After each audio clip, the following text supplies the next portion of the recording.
한 주간의 여론 흐름 짚어보겠습니다. 홍영식 한길 리서치 소장, 이은영 휴먼앤데이터 소장 나오셨습니다. 어서 오세요. 네, 안녕하세요. 안녕하세요.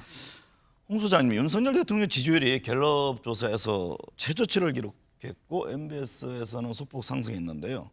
한 주간에 어떤 현안이 가장 큰 영향을 줬다고 보시는지요? 일단 갤럽 기준으로 본다면은 현 정부 들어서 최저 수준입니다. 그러면 역대 정부로 놓고 봐도 최저 수준이고요. 네. 그러면은 뭐 어찌됐든 또 그렇다고 MBS가 조금 뭐 올랐다 그래도 0.1 그냥 1%예요. 그러면은 정체라고 보시면 될 겁니다. 제가 볼 때는 가장 큰 이 영향은 최상병 이 특검 관련 문제입니다. 네. 이것이 뭐 단순하게 거부했다는 것 그 문제뿐만 아니고 그 과정에도 윤석열 대통령이 이 수사에 어떻게 그 뭐 개입했는 정황 또는 통화 내용 이런 것이 나오면서 이 안보 문제와 관련된 보수 정부의 어떤 그런 인식 이런 것이 이제 드러나는 문제가 있었고 네. 그와 맞물려서 지난주에는 이 안보 문제 관련된 사건이 연이어서 일어났어요. 훈련소에서 훈련받던 훈련병이 사망하는 사건, 또 그 네. 직전에는 수류탄 폭발 사건 이런 것들이 같이 영향을 미친 것 같습니다. 20% 선이 과연 무너질 것이냐, 이 점에 대한 관심들이 있잖아요. 그거는 어떻게 보세요? 제가 보건대는 그 지난 방송에서 25%를 전후해서 20% 초반은 굉장히 안 좋은 상태라고 말씀드렸는데 그러셨죠. 일주 상간에 2%가 지금 떨어져 버렸단 말입니다. 지금 상황에서 제가 보건대는 국정 기조의 변화라든가 이런 것이 없다면은 제가 볼 때는 뭐 어느 시점에 떨어진다라고는 이야기할 수 없어도 추세적으로 20% 이하가 떨어질 수 있습니다. 네. 이번 여론조사 갤럽을 유심히 보시면은 제일 중요한 문제는 지지율이 떨어졌는데 이번에 제가 볼 때는 보수 진영의 이탈이 좀 있는 것 같습니다. 네. 이은영 소장님, 네. 최상병 특검법 재표 기열 이후에 폐기가 됐는데요. 이 부분에 정당 지지도에도 영향을 줬다고 보시는지요? 일단은 갤럽에서는 소폭 상승했고 MBS 자료는 소폭 하락을 했는데요. 그 변동폭 자체는 그렇게 크지는 않았고요. 네. 중요한 거는 지금 이 대통령 지지율이 21%는 그 부정평가는 3%포인트 상승하고 긍정평가는 3%포인트 하락한 굉장히 진동폭이 큰 상황에 10%대를 앞두고 있는 그런 지지율의 변화 폭이거든요. 네. 그 부정평가의 내용이 지난주하고 이번하고 비교해 보면 소통 미흡, 전반적으로 못한다, 또 독단적이고 일방적이다 이런 그 사람 대통령의 어떤 그 성향, 운영 스타일에 대한 부분의 부정평가가 거의 22%가 나왔어요. 그래서 이게 지금 3%포인트 하락한 게 그 특검법을 거부한 최혜병 특검법 거부도 있지만 그 직후에 전세 피해자 민생 법안에 대한 4개 정도의 법안에 대한 거부권과 함께 네. 대통령이 직접 그 전화했다라는 그런 이제 흔적들이 지금 같이 나오면서 이렇게 크게 하락을 했기 때문에 다음 주도 이런 흐름이 이어진다면 10% 진입하게 된다면 이게 굉장히 좀 심리적 탄핵 상태까지 들어갈 수 있는 네. 그런 아주 위험한 숫자라고 볼 수 있겠습니다. 홍 소장님, 미디어토마토 조사를 보면 최상병 특검법 재표 기열 전 여론에서 국민의 63.7%가 국회가 재표결에 찬성해야 한다고 했는데, 그러면요, 이 최상병 특검법 이슈가 향후 국정 지지율이라든가 정당 지지율에도 지속적으로 영향을 줄까요? 그러라고 봅니다. 네. 제가 이제 대통령 질의에서 최상병 건은 일정 부분 반영이 됐다고 했음에도 불구하고 이제 그 지난주에 보면은 이 수사에 대통령이 그 대노했다는 이런 뭐 녹음 이런 이야기도 나오고 이러기 때문에 이것은 무슨 이야기하면은 최상병 특검과 관련된 내용 중에서 중도층에 영향을 미칠 수 있는 네. 거기 그 법치 문제가 자꾸 부각이 될 수가 있고 또 하나는 뭐가 하면은 이 과정에도 은연중에 병보다는 지휘관을 우선시했다라는 이런 어떤 인식이 그 드러나게 되면은 네. 이 보수 진영의 이 우리나라 안보 그 군에 대한 어떤 그 장병에 대한 인식 이것이 드러나게 되면은 제가 볼 때는 대통령 지지율도 영향을 미치고 정당 지지율에도 영향을 미칠 것 같습니다.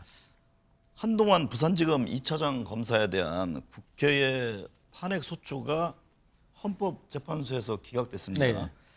헌정사 최초의 검사 탄핵 사건에 대한 여론은 어떻게 나타나고 있습니까? 그 직후에 뭐 그 건에 대한 여론조사가 나오지가 않아서 네.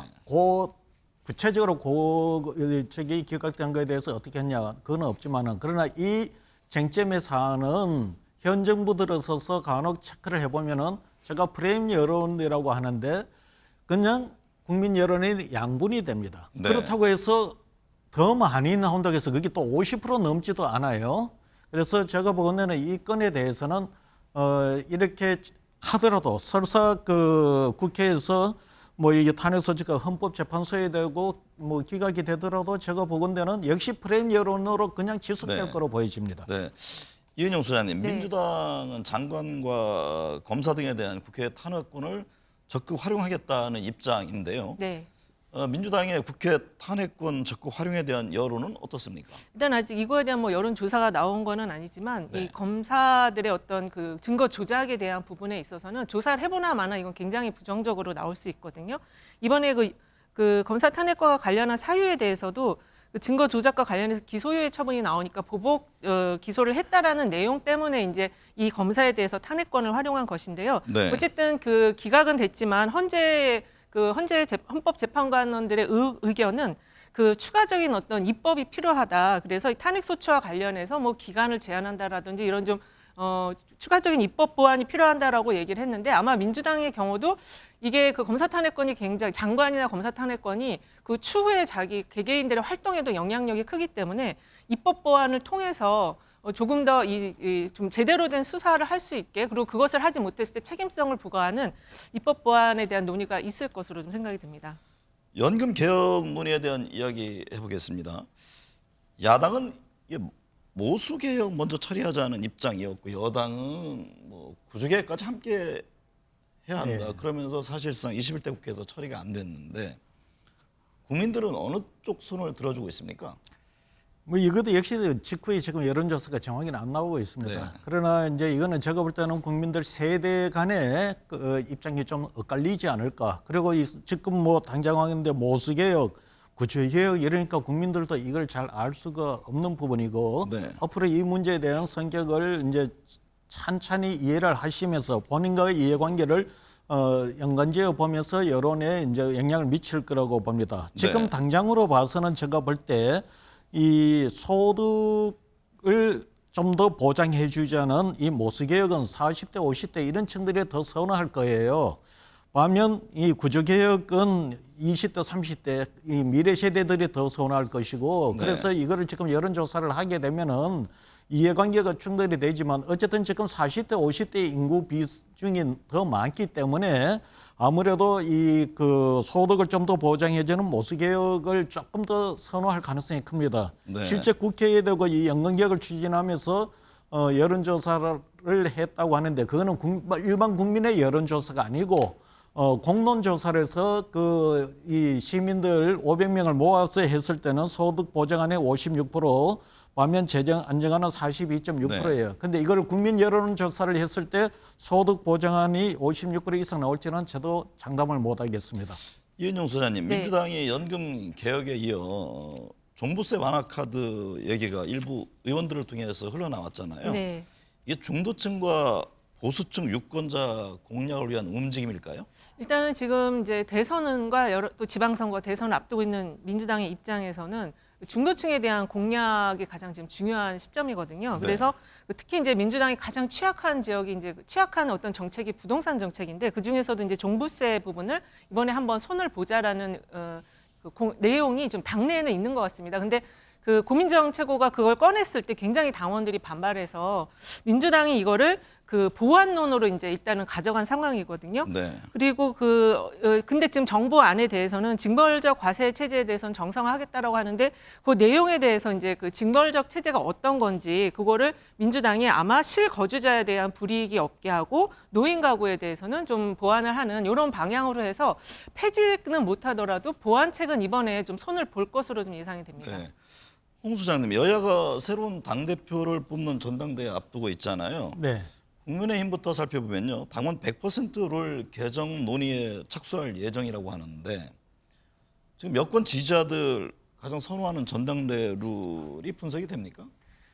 지금 국민의힘과 민주당의 특징은 예를 들어 이 계획적 보수 또는 중도 진보가 사실 양당에서 좀 이탈이 돼가 있습니다. 네. 어떻게 보면 많이 이탈된 부분도 있고 그래서 갤럽 조사 같은 경우를 보면은 양당을 합해도 이게 한 60% 나머지 기타 정당이랑 무당층이 약 40% 정도가 나와요. 네. 그 이야기는 뭐가 하면은 현재 국민의힘 지지층으로 남아있는 이 지지층들은 보수 중에서도 강성 보수들이기 때문에 이들은 아무래도 당심이 더 반영되는 예를 들어서 이 민심이 반영되는 것보다도 당심을 더 반영되는 걸 선호할 것이고 설사 민심이 반영이 되더라도 5대5까지 반영되는 것은 썩 마음에 내게 하지 않을 겁니다. 네. 이 소장님, MBS 조사를 보면 응답자의 47%가 한동훈 전 비대위원장의 전당대회 출마가 부적절하다고 대답했는데요. 네. 근데 한 전 위원장 지금 출마 점치는 분들이 많잖아요. 네, 그렇습니다. 일단은 그 전체 응답에서는 47%가 부적절하다고 이야기한 그 이유는 아마 이제 선거를 이제 패배로 이끌었기 때문에 부적절하다고 보고 있지만 당 지지층에서는 출마를 해야 된다라는 의견이 70%까지 나오고 있어요. 그리고 네. 최근에 나온 여론조사 보면은 이번 그 총선 패배의 원인에 대해서 한동훈 비대위원장보다는 대통령 쪽으로 손을 드는 흐름이 굉장히 강했기 때문에 아마 그래서 이런 부분에 있어서 한 전 비대위원장이 자신의 어떤 정치적 입지에 대한 모색을 다시 할 수 있는 기회는 역시 전당대회 출마를 통해서 당대표가 되는 것이 가장 확실한 입지를 탄탄하게 하는 것이다라고 생각을 해서 이런 의견에 대해서 여러 가지 이제 정치적 입장을 지금 표명을 하고 있는 것 같습니다. 홍 소장님, 민주당 전당대회 좀 얘기해 보면요. 시도당 위원장 선출 시 당원표 비중을 3배 늘릴 예정이라고 하는데요. 민주당 내 지지자들은 어떤 전당대회 형식을 선호할까요? 아무래도 당원들 입장이 많이 들어가는 걸 예, 원하겠죠. 아까도 말씀드렸습니다만 국민의힘이나 민주당이 지금 강성으로 더 구성이 되어 있는데 그거는 국민의힘보다도 민주당이 더 심해요. 그러다 보니까 민주당은 지금 당원의 그 반영을 그것이 어떤 그 내부의 의견 수렴 과정이든 그것을 더 많이 그 반영하는 것을 선호하는 것 같습니다. 일단 현 시점에서 민주당 내 지지자만 딱 놓고 본다면은 시도당 협의에 얘기되고 세배 늘리는 것에 대해서 찬성할 거예요. 그리고 지금 그 시도당 위원장은 다음 경선에서 굉장히 중요한 위치에 있다고 보기 때문에 네. 당원의 의견을 반영하는 전략적 차원에서 친이 그룹의 지지자들이 더 선호할 것 같습니다. 이은영 소장님, 네. 민주당은 현재 마땅한 당대표 주자 나오지 않고 있습니다. 네. 관련해서 이재명 대표 연임론에 탄력이 붙고 있는데 만약 이재명 대표가 연임을 할 경우 민주당 지지율에는 어떤 영향을 줄까요? 일단은 지금 현재 당원 당규 개정, 그러니까 당대표가 1년 전에 사퇴하는 규정을 지금 수정을 하려는 TF가 꾸려졌다고 하거든요. 그래서 네. 그렇게 되면 일단 지방선거 때 당대표가 공천권을 행사하지 않을까라는 이제 전망들이 있는데 사실 민주당에서는 그 지방선거 공천권은 시도당에서 주로 행사를 많이 하기 때문에 그런 부분보다는 어떤 당내 이제 중심축을 만들어서 결속을 가져가는 근데 그게 이제 지방선거까지 해서 좀 완결성을 가져가려는 흐름이 지금 있는 것 같습니다.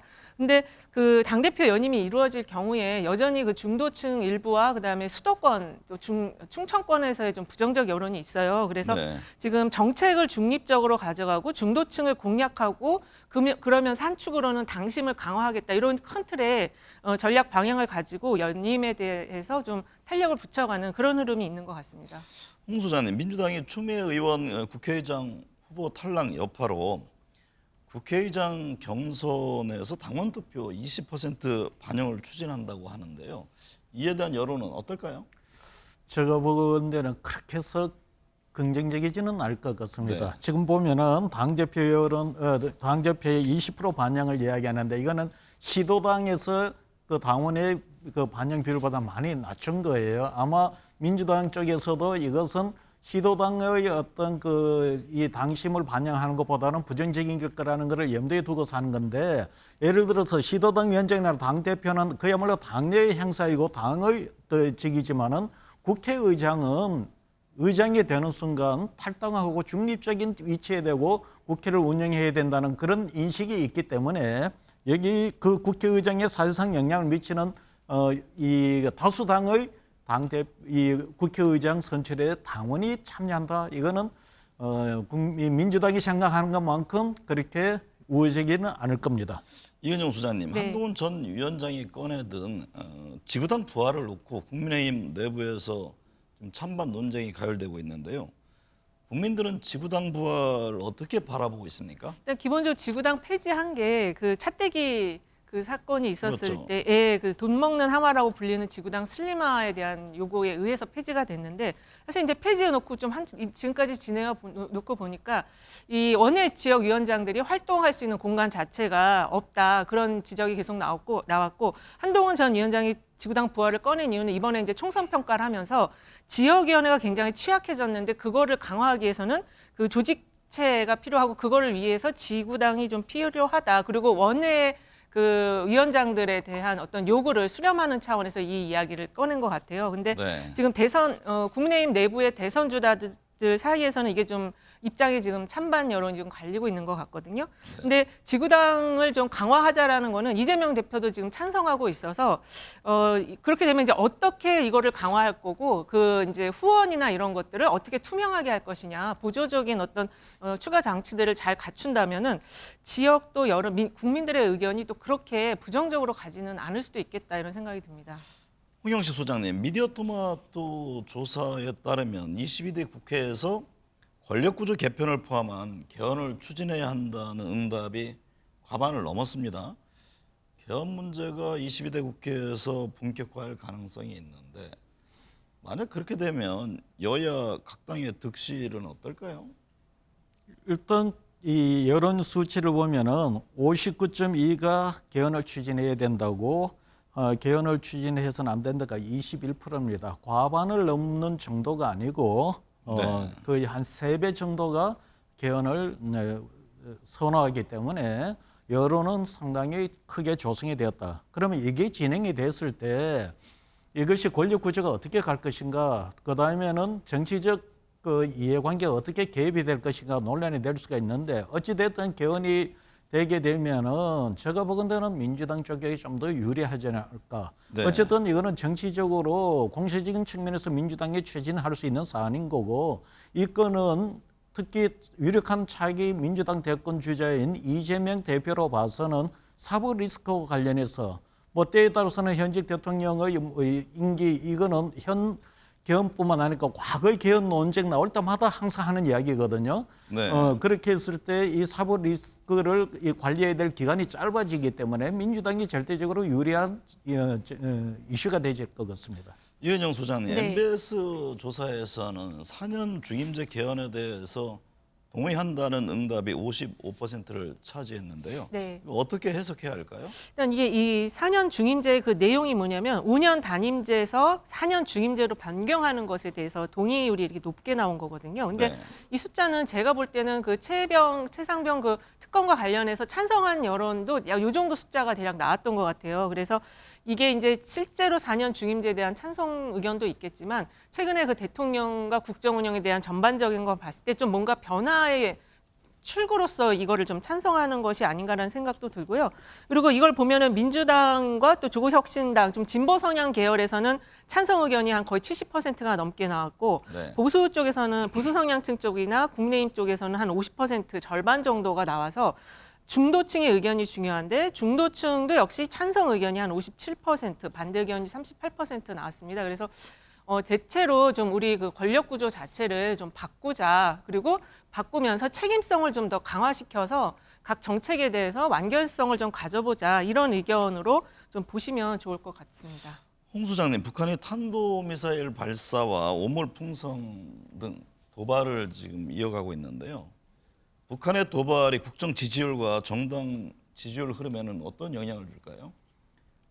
제가 볼 때는 이거는 지속적으로 이것도 어느 정도 크게 영향을 미칠 거로 봅니다. 네. 왜냐하면 현 정부에 기대했던 거는 사회적으로 봐서는 상식이 통하는 건 법치가 이루어지는 사회 그리고 정상적인 국가 이래 기대를 했고 대북 안보 문제 관련해서는 그 당시 윤석열 대통령의 후보 시절 이 공약을 하는 스타일이 있습니다. 보면은 대북의 도발이나 안보 문제 관련해서는 아주 속 시원하게 화끈하게 대응할 것으로 공약을 했고 국민은 그래 받아들였어요. 근데 지금 상황이 보면은 이 한반도의 지금 이 안보적 안정을 관리도 안 되는 상태에서 지금 저쪽에서 하는 도발에 보면은 미사일은 굉장히 강경 대응이 도발이지만은 이 오물풍선은 굉장히 교묘한 도발인데 네. 어떻게 지금 보면은 현 정부가 그에 대해서 이 화끈하게 원점 타격이나 뭐 이렇게 대응도 못하면서 이 문제에 대해서 확실한 대응책도 못 내놓고 있습니다. 네. 이것은 결국 윤석열 대통령에 대한 기대가 충족되지 않는다는 차원에 두고 정당보다도 윤석열 대통령 지지율에 더 큰 영향을 미칠 거로 보입니다. 네. 오늘 두 분 말씀 감사합니다. 네.